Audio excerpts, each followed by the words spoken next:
and he's thinking about the consequences, that's actually natural for a leader. Like it would be like unthinkable that he, in the position that he's in, would not actually think about the consequences that are going to happen. They're always looking at any situation as a complicated chessboard, and this move, how is it going to affect all the other pieces, all the other domino? We already know the Prophet ﷺ already has taqwa of Allah. So the obvious confusion becomes when you read this ayah, why is the Prophet ﷺ being told to have taqwa of Allah? Here, he's the role model of taqwa in Allah. It's like telling the Prophet ﷺ to pray. Well, he's the first one to pray. But this also happens in the Quran, doesn't it? Isn't the Prophet ﷺ being told, وَسَبِّحْ بِحَمْدِ رَبِّكَ قَبْلَ طُلُوعِ الشَّمْسِ وَقَبْلَ الْغُرُوبِ وَمِنَ اللَّيْلِ فَتَهَجَّدْ بِهِ نَافِلَةً لَكَ أَقِمِ الصَّلَاةَ لِدُلُوكِ الشَّمْسِ إِلَى غَسَقِ اللَّيْلِ وَقُرْآنِ الْفَجْرِ. The Prophet ﷺ is told in multiple places, you pray, do tasbih, do it in the night, do it in the evening. But actually, arguably, every time he's told those things, was he already doing that? He was already doing it. He was already doing it. And there's two implications of that.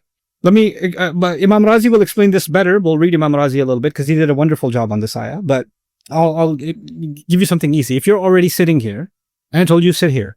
Here, look, I'm already sitting here, dude. But if I sit here, I'll be right back. Right? Sit here, I'll be right back. You know what I actually mean? Stay as you are. I know you're sitting there. I'm saying keep sitting there. That's what I'm saying. But I won't say keep sitting there. I'll just say sit, I'll be right back. Sit, I'll be right back, right? Even though you're already sitting. So the verb can be used, the imperative can be used to tell someone to keep going the way they're going. Carry on the way they're going. So that's one implication. But this is actually, I would argue, that is true here, meaning carry on with your taqwa as you always have. It's an encouragement to the Prophet ﷺ. But there's something more going on here. He's being taught a new kind of taqwa.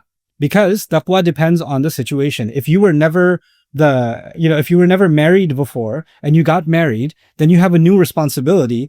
With that new responsibility, there are new ways for you to make a mistake. And when you're told, have taqwa of Allah, now taqwa of Allah as a husband, taqwa of Allah as a wife, that's a new taqwa that you didn't have to worry about before you were married.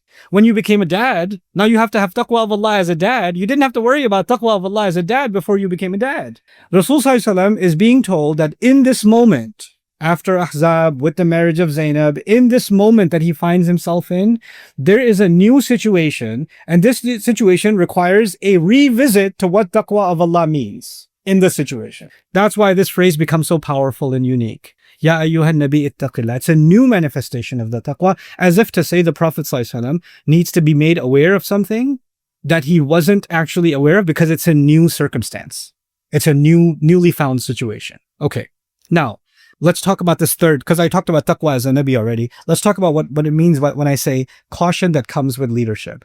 Whenever you're in a position of leadership, you have to think about what you want, but you can never only think about what you want. If you're the head of a household and you just want to go and get some ice cream, well, no, the baby has a fever, or the work has to be finished, or there's nobody left at home, or You can't just do what you want. You have to consider everybody before you make a decision. People that are not in a position of leadership can just do whatever they want. They have far more freedom. But people in a position of leadership, with that power actually comes a lot of invisible chains. Your actions don't just impact you, they impact everybody around you. And the bigger your leadership, the more people are impacted. The more and more people are impacted, isn't it? So you have to think very carefully about every single step you're going to take. And of course, people that get to leadership, dumb people don't become leaders. Well, nowadays there's some exceptions, but people don't just pop into leadership. If you're going to rise to leadership, you have to have the qualities of intelligence, analysis, understanding people, understanding the psychology of people, understanding behaviors, understanding consequences. You're thinking 3-4 steps ahead of everybody else, right? You're not just thinking in the moment. If you're thinking in the moment, you don't have leadership qualities. You have to understand the long term. You have to have the long haul understanding of of things. And if you don't have that kind of long-term thinking and long-term planning and strategy, you're not fit to be a good leader. So leaders by definition have this they're always looking at any situation as a complicated chessboard. And this move, how is it going to affect all the other pieces, all the other dominoes? Rasulullah SAW is the religious leader. He's the military leader. He's the political leader. He's the social leader. He's the psychological leader. He's the family leader. He's the moral leader. He's the leader in every capacity. He's not even leader in one space. He's a leader across all spaces, all at once. So when he's thinking about this marriage with Zainab, radiallahu ta'ala anha, and he's thinking about the consequences, that's actually natural for a leader. Like it would be like unthinkable that he in the position that he's in would not actually think about the consequences that are going to happen across the board. How is Zayd going to feel? How's that going to impact my household? How are Ummahat al-Mu'mineen going to feel? What is going to be the reaction of the closest people to me? I'm not just saying, oh, what are the munafiqun going to say? Because the Prophet ﷺ is not always thinking, oh, what are my enemies going to say? His track record shows he doesn't care what the enemies say. He's far more concerned about the impact of the ones Allah commanded him, وَخْفِضْ جَنَاحَكَ لِمَنْ تَبِعَكَ مِنَ الْمُؤْمِنِينَ. Put your wings, cover your followers with your wings, lower your wings for your followers, meaning be protective of them. Is this going to confuse my followers? Is this going to hurt them in some way? Is this going to stir them up? Are people going to be able to take advantage of them if I do this? Are some of them going to fall into a trap? This is actually part of the concern he has. There's another concern. I'll tell you from a leadership perspective. If you're a leader of a large organization, if for example in business, if you own a company as 500 employees, do you know all 500 employees? You know. Who do you actually know? You know your top management. There's a few people and those are your key people, right? You know them. And the next layer of people are under them. And then there's another tier under them. There's a kind of a pyramid going on, right? And the newcomers in the organization are the ones you know the least. The longer somebody's been employed by you, the longer you know them, the more you are seasoned with them, you're familiar with them. The newcomer is more volatile. Now let's not think about business. Let's think about the Prophet ﷺ.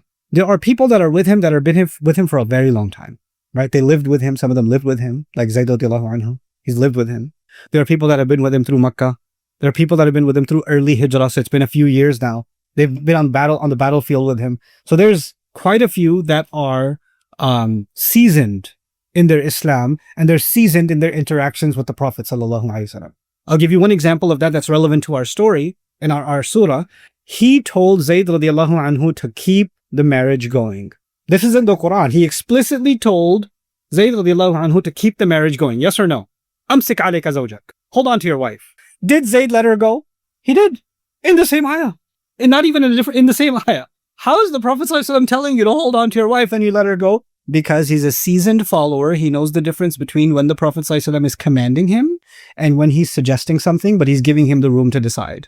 It's not a black and white relationship. He understands the nuance, the complications of that relationship. For example, to give you another example, in your own lives, a brother and sister, if they've been close to each other, they have a different kind of communication with each other. Yes or no?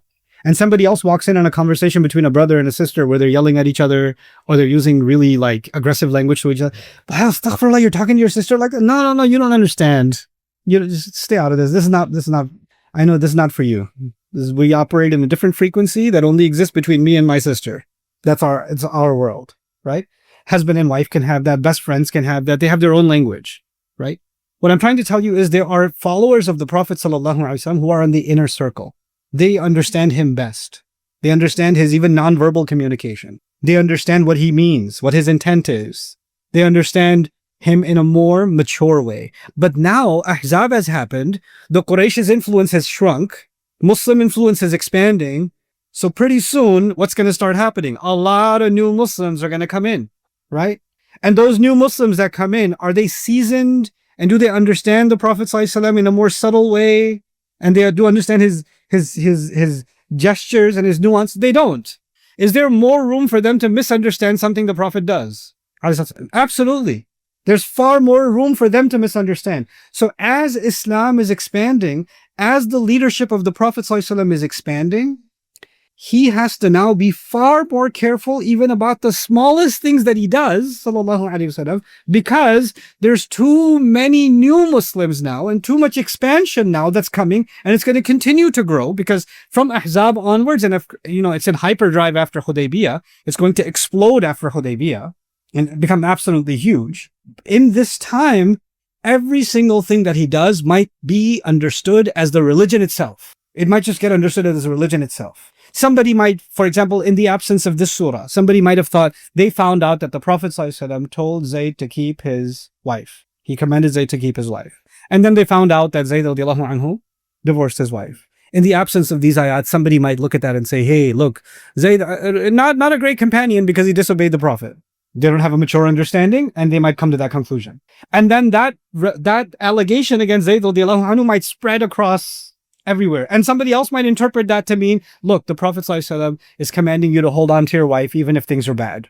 And they might use that as a dalil to say, hey, I know that, he's beating you up and you have a couple of broken ribs, but look, hold on to your wife. You know what that means? Some people will develop an immature understanding and take little bits and pieces easily out of context and turn this into something else entirely. They can turn this into a completely different religion. And all of that depends on what? What they observed and misunderstood from the Prophet sallallahu alaihi wasallam. The Prophet sallallahu alaihi wasallam is being told, you need to develop a new level of taqwa of Allah, new level of consciousness with Allah, because now more than ever, your leadership has become far more sensitive.